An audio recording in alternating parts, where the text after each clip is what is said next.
I want to make sure they know where they're going and how to get there, what dugout to cut through, what doors to go through. So there's a lot of traffic cop going on, and I always tell every player, every new player that comes in, do not be afraid to ask questions.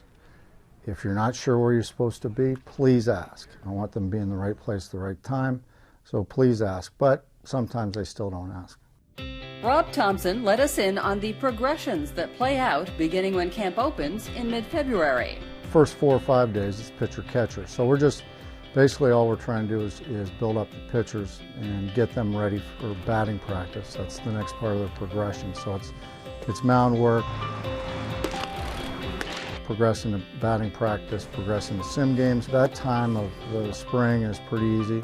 It's just pitchers and catchers. Now once the infielders and outfielders get there, now we got another 33, 34 guys in camp. So the space is really condensed. So that makes it a little bit tougher. But you're really doing the same thing with them. You're trying to progress them from regular batting practice off the coach,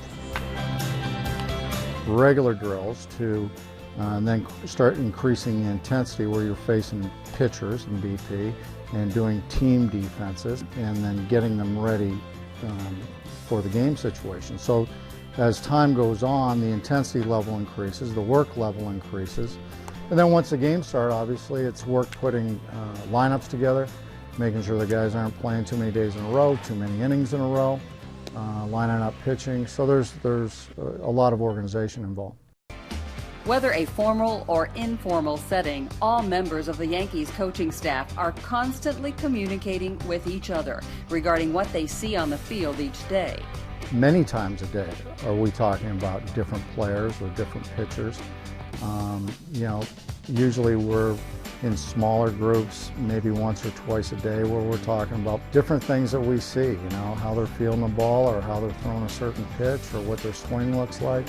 So there's constant communication. We're constantly talking about players and talking about what we're seeing and maybe some ideas to help them. So it's really good.